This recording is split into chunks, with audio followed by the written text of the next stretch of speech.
everyone. Are you having fun this afternoon? Wouldn't it be amazing to have this afternoon all the time? Yeah, right? Wouldn't it be amazing to be able to have fun all the time? I agree with you. But you see, there are some people in the world who live their lives with a smile. And it doesn't matter who they are, what they're doing, they seem to have this uncanny ability to be able to derive pleasure from the smallest, the tiniest of activities in their lives. They have this unwavering optimism, this unshakable good mood. We call them happy. And yet the idea of happiness has been one of the greatest conundrums of humankind. The reason why it's such a mystery is because we like to think in terms of cause and effect.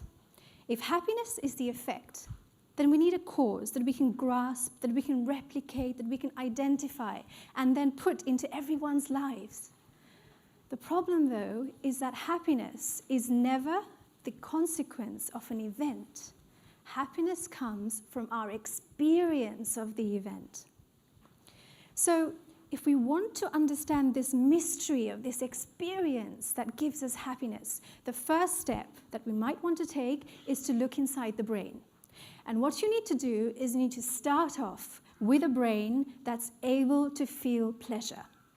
Then you need to take that brain through a journey, put it through an experience until it loses that ability to feel pleasure. And then you want to look at the before and after shot. See if there is a difference in that brain. So we can't do this very often with humans, but we can with mice. So here we have this happy, sweet, poor, unsuspecting little mouse. It's very cheerful. It's able to find pleasure in everyday, mundane objects. Then we put that mouse into a cage with a grumpy, bigger, hostile mouse. And then we leave it in that cage for a little while every day over a couple of weeks. So at first, the mouse is, normal and chirpy and cheerful and really optimistic that the grumpy mouse will change its ways. But then gradually you see the mouse withdrawing into itself. And eventually, after a couple of weeks, it loses its ability to derive pleasure, to feel pleasure. If you then look inside its brain and you compare what the brain looks like with how it looked when we first put that mouse into that cage, you find something startling. The mouse's brain has shrunk. That was my reaction too. Believe it or not, extraordinary as it may sound, this is not unique to mice. It also happens in humans. And when we humans go through this structural change in our brains, there are two parts of the brain that are particularly affected. They're known as the hippocampus and the prefrontal cortex. The prefrontal cortex and hippocampus together are the centers for learning and memory. The prefrontal cortex is the headquarters for logical thought, rational thinking, problem-solving, analysis. It also holds our working memory. The hippocampus is the headquarters for intelligence. So the prefrontal cortex and the hippocampus, they work as a team in the brain, and they keep our perception rational. They make our experience of life rational. And the entire time that they're doing this, while we're awake, they are engaged in a tug of war. So they form the rational brain side, and on the other side of the tug of war sits our emotional brain, headquartered in a part of the brain known as the amygdala. The emotional brain is always trying to hijack our minds. It's always trying to pull us into negativity, make our minds wander into negative thoughts, think back about negative memories, interpret facial expressions in a negative way, interpret situations in a negative way. So in short, this tug of war determines your experience. If your emotional brain is winning, your perception of everything around you takes on a negative slant. Your life becomes unhappy. A synapse is a junction between two brain cells. Every single bit of information that you're holding right now is held in a synapse. As I'm speaking right now, your brains are engaged actively in forming working memory. And that working memory works as follows. You're registering every sound, every sight, every single thing you're feeling, the temperature, the sound, and you're registering it right now. You registered it just moments before, and while you're doing this, your brain is joining the dots as it forms a continuous storyline of how things were before compared to how they are now in order to be able to predict what's going to happen next. And your prefrontal cortex, the area that's affected in that little mouse, is absolutely heavy with synaptic activity because it's the site where this working memory function is followed. So your prefrontal cortex and your hippocampus together, being centers of memory, working memory, need synaptic activity. And if anything in your life puts a brake on synapse formation, these two areas are affected.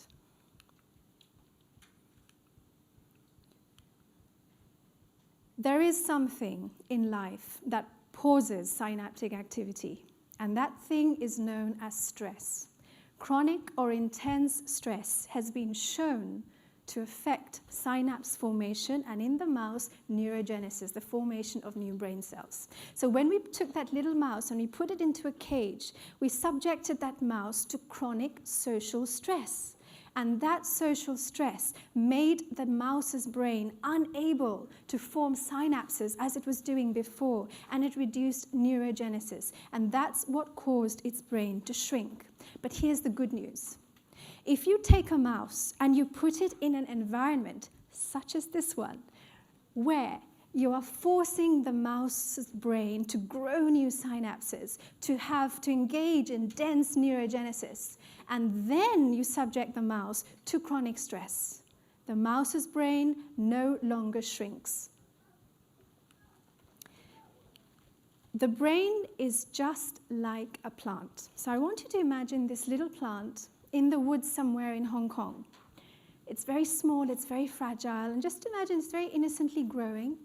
And then one day, Hong Kong is hit by one of its infamous typhoons, and a giant tree trunk falls over this plant. Uh-oh, I agree with you. And then, uh-oh is the right reaction, because you look at that carnage and you think, uh-oh, that little plant has been squashed. The tree trunk has killed that plant. And then you leave the site and you come back a couple of days later. You don't have any hope.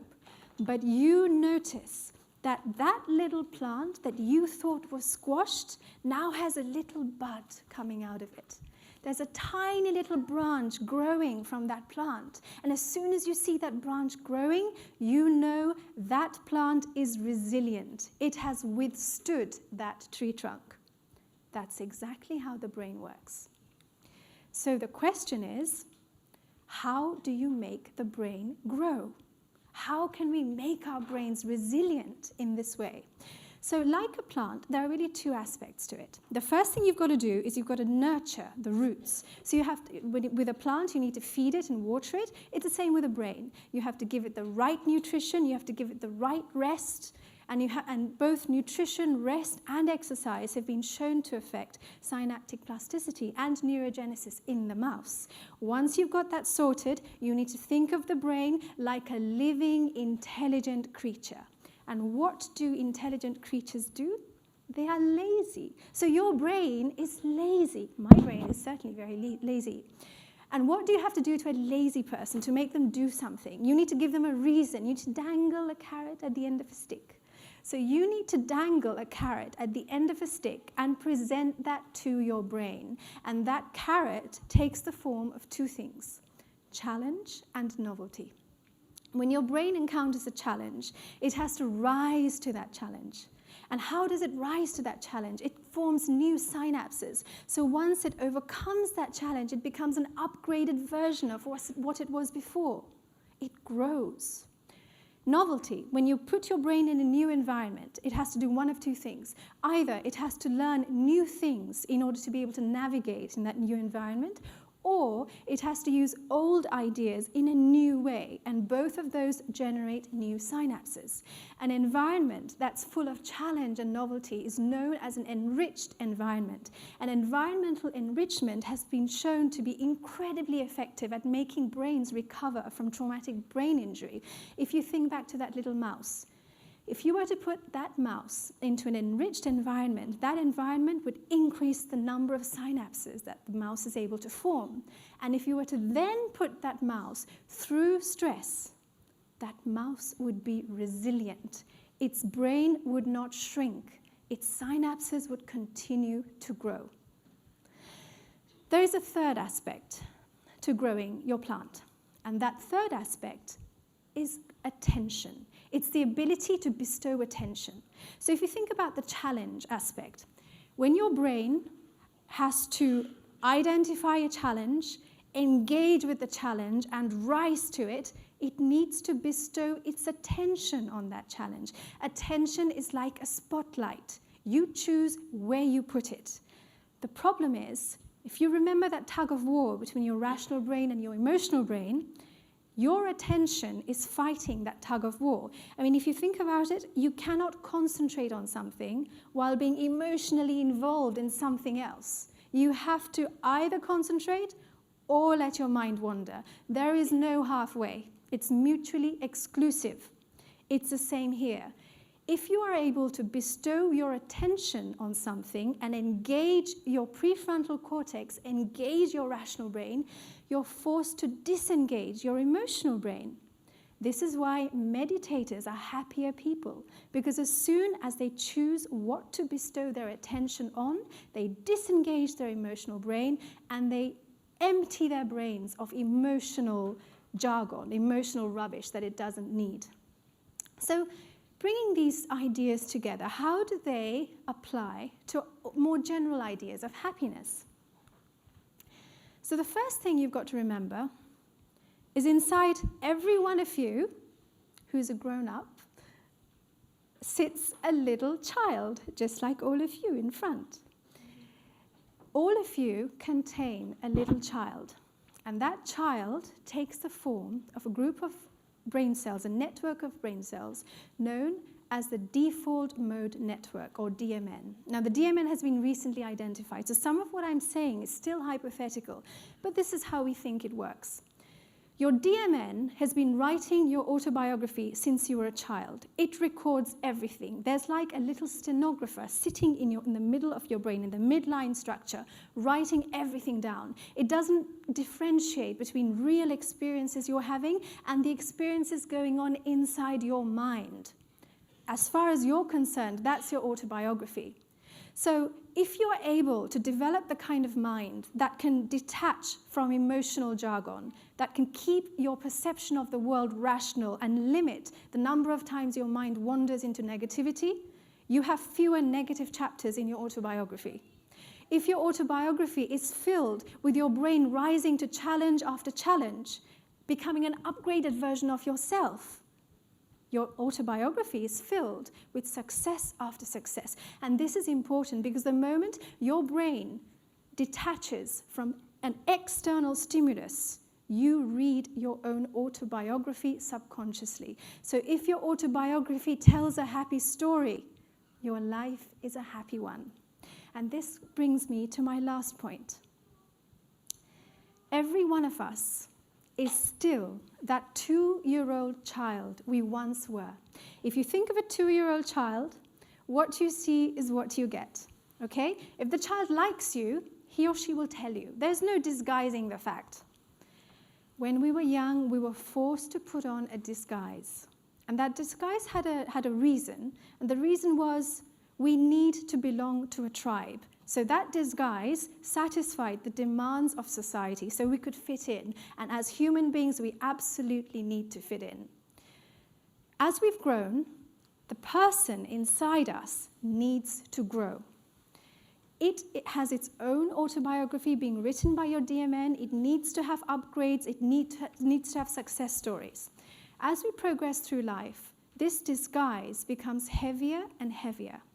And at some point, we find especially when we hit middle age or we hit a midlife, what we call a midlife crisis, that we are living a life in accordance with this outer disguise. And somewhere along the line, the person inside has stopped growing. The person inside needs to grow. It also has its own values, its core aims, its dreams. Those need to be satisfied.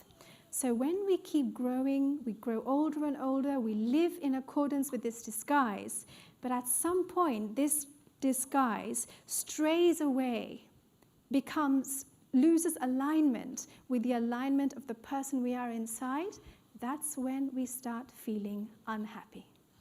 So in summary, if I look at all the information that's there and I try to make my own life a happy one, what do? Well, I think the happiness that we can derive from life comes from three things. Number one, like that little plant, you need to grow, grow, grow. If life is good, you need to keep pedaling. Don't get complacent, because Hong Kong could still be hit by a typhoon. If life is bad, pedal harder. Pedal as fast as you can. Think of that little plant buried underneath the tree trunk. You need one little shoot. That's all you need. Number two, think of your DMN, the little person inside writing your autobiography. You get to dictate what goes into those chapters. The more you dwell on negativity, the more negative chapters you will have. You have complete control. Make your story a happy one. And number three, no matter who you are, no matter what you look like, what you become, what society thinks of you, never, ever forget that little child inside. Thank you.